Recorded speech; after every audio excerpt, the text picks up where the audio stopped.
والله ما طلعت شمس ولا غربت إلا وأنت. اب دعا کیسے مانگی جائے کچھ اس پہ بھی بات ہو جائے. اللہ رب العزت ہمارے اکابر کو جزائے خیر عطا فرمائے جنہوں نے دعا کے آداب کو تفصیل کے ساتھ کھولا. آپ ذرا توجہ کے ساتھ سنیے گا. اس میں بعض رکن ہیں ان کے بغیر دعا ہی نہیں ہوتی، بعض شرائط ہیں، بعض چیزوں کے کرنے کا حکم دیا، بعض کو نہ کرنے کا حکم دیا. چنانچہ سب سے پہلی چیز کہ کھانے پینے پہننے اور کمانے میں حرام چیزوں سے پرہیز کرنا. دوسرا اخلاص کے ساتھ دعا مانگنا، دکھاوا نہ ہو. تیسرا دعا سے پہلے کچھ نیک عمل کرنا اور سختی کے وقت میں اپنے نیک عمل کو اللہ کے سامنے پیش کرنا. چوتھا صاف پاک ہونا، باوضو ہونا، قبلہ رخ ہونا. دعا سے پہلے 2 رکعت نفل پڑھنا، 2 زانو بیٹھنا.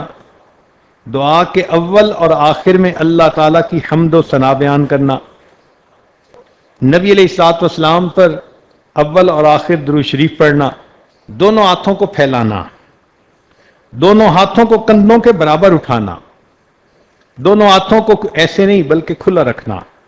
دعا مانگتے وقت با ادب رہنا، عاجزی کرنا، اپنی مسکنت کا اظہار کرنا. دعا مانگتے وقت آسمان کی طرف نہیں دیکھنا چونکہ یہ ادب کے خلاف ہے. اللہ تعالیٰ کے اسماء گرامی کا واسطہ دے کر دعا مانگنا. کافیہ بندی سے پرہیز کرنا، گانے کی طرز اختیار نہ کرنا. انبیاء کرام کے وسیلے سے دعا مانگنا، اللہ کے نیک بندوں کا واسطہ دے کر دعا مانگنا. چلا کے دعا نہیں مانگنی. مجمع ہو تو بھلے اونچی آواز میں مانگے مگر بہت چلا کے جو بات کی جاتی ہے وہ اذان نہیں دینی. اپنے گناہوں کا اعتراف کرنا. جو صحیح احادیث میں دعائیں مروی ہیں نبی علیہ الصلوۃ والسلام سے، ان دعاؤں کو مانگنا اس لیے کہ وہ مقبول دعائیں ہیں. جامع دعائیں مانگنا، اپنی ذات سے ابتدا کرنا، پھر اپنے والدین مومن بھائیوں کے لیے دعا کرنا، عزم و یقین کے ساتھ دعا کرنا، رغبت اور شوق کے ساتھ دعا کرنا، کوشش و محنت سے حضور قلب کے ساتھ تہ دل سے دعا کرنا. ایک دعا کو بار بار مانگنا، دعا میں اصرار کرنا. دعا میں کسی گناہ کی دعا نہ مانگنا کہ دعا مانگے کہ فلاں بندہ مجھے گناہ کرنے دے، ایسی دعا نہیں مانگنی. کسی محال چیز کو نہ مانگنا. مثلا کسی کو زیادہ ہی شوق ہے اللہ مجھے لڑکی بنا دے، اب یہ محال ہے نا، اللہ نے تو اسے مرد بنا دیا. تو امر محال مت مانگے دعا میں. رحمت خداوندی کو تنگ نہ کرے کہ بس اللہ مجھے بخش دے. نہیں، مجھے کیوں، سب کو اللہ بخش دے، سب کی خطاؤں کو معاف کر دے. اپنی تمام حاجتیں مانگنا، حتیٰ کہ جوتے کا تسمہ ٹوٹا ہو تو وہ بھی اللہ سے مانگنا. دعا سے فارغ ہونے کے بعد اپنے منہ پہ دونوں ہاتھ پھیرنا. جو دعا سننے والے ہیں ان کا اخلاص کے ساتھ آمین کہتے رہنا. یہ احادیث کی کتابوں میں تمام فیصلے، تمام جو ہے وہ احادیث آ چکی. جلد بازی نہ کرے، اللہ آج ہی دعا قبول کر لے. ان آداب کے ساتھ دعائیں مانگیں گے تو جلدی قبول ہوں گی. اب دعا کے قبول ہونے کے کچھ اوقات ہوتے ہیں. حدیث پاک میں آیا ان اوقات میں جلدی دعا قبول ہوتی ہے. مثلا شب قدر جیسے آج کی رات، یہ قبولیت دعا کی رات. عرفہ کا دن، حج کا دن، رمضان مبارک کے مہینے میں دعا قبول، شب جمعہ میں دعا قبول، جمعہ کے دن میں دعا قبول، آدھی رات کے وقت دعا قبول، پہلی تہائی رات میں دعا قبول، آخری تہائی رات میں دعا قبول، سحری کے وقت دعا قبول، ساعت جمعہ میں جب امام خطبے کے درمیان بیٹھتا ہے اس وقت مانگی ہوئی دعا قبول. اور سیدہ فاطمہ الزہرا رضی اللہ عنہا کی روایت ہے کہ جمعے کے دن عصر اور مغرب کے درمیان مانگی ہوئی دعا قبول۔ پھر کچھ حالتیں ایسی ہیں کہ جن حالتوں میں دعائیں قبول ہوتی ہیں، مثلا جب نماز کے لیے اذان دی جائے تو جیسے ہی اذان شروع ہو نا اللہ اکبر، اگر دل میں سے کوئی دعا نکلے اللہ کے ہاں قبول ہو جاتی ہے۔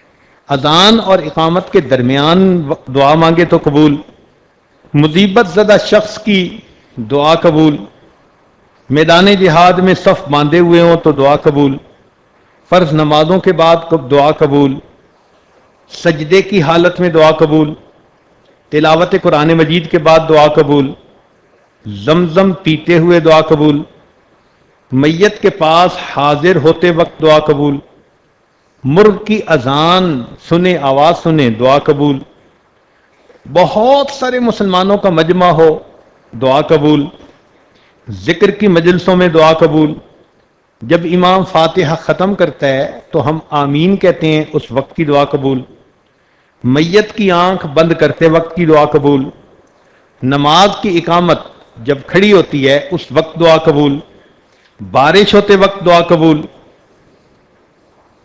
کعبہ پر جب پہلی نظر پڑے عمرے حج پہ جانے والوں کی تو ان کی دعا قبول۔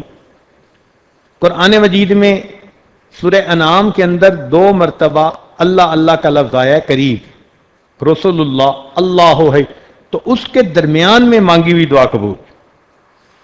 کچھ مقامات ایسے ہیں جن مقامات کی دعا قبول، چنانچہ طواف کرتے ہوئے ملتزم سے لپٹ کر حسن بصری رحمت اللہ علیہ نے بیت اللہ شریف کے 15 مقامات گنوائے ہیں جن میں دعا قبول۔ کچھ اللہ کے بندے ایسے ہوتے ہیں کہ جن کی موجودگی میں دعا قبول، چنانچہ دکھی دل والا بندہ جہاں کہیں ہوگا اس کی موجودگی میں دعا قبول، مظلوم کی دعا قبول، اگرچہ مظلوم کافر ہی کیوں نہ ہو، والد کی دعا اولاد کے حق میں قبول، امام عادل کی دعا قبول، نیک بندے کی دعا قبول، جو اپنے والدین کے ساتھ حسن سلوک کرنے والا ہو اس کی دعا قبول، مسافر کی دعا قبول۔ اب مسافر تو یہاں بہت سارے ہیں، روزہ دار جس وقت افطار کرے اس وقت کی دعا قبول، مسلمان کی دعا اپنے مسلمان بھائی کے لیے اس کے پیٹھ پیچھے قبول، ختم قرآن جب ہوتا ہے تو اس وقت حافظ جو دعا مانگے یا مجلس میں جو دعا مانگی جائے اس وقت کی دعا قبول، مریض کی دعا قبول، مجاہد کی دعا قبول۔ تو یہ وہ لوگ ہیں کہ جن کی دعائیں اللہ رب العزت قبول فرماتے ہیں۔ اب نیکوں کی فہرست میں تو ہم نہیں شامل ہو سکتے جو اللہ کے ہاں نیک ہوتے ہیں، البتہ مسافروں کی فہرست میں تو ہم شامل ہیں، اس لیے کہ گھر چھوڑا، بیوی بچوں کو چھوڑا، اپنے گھر سے دور آ کر ایک جگہ موجود، شرعی حکم بھی لاگو مسافر کا، لوگ بھی مسافر سمجھتے ہیں، تو معلوم ہوا کہ یہ ایک ایسی نسبت ہے، اللہ اگر اس کو قبول کر لے تو یقیناً دعا قبول ہوگی۔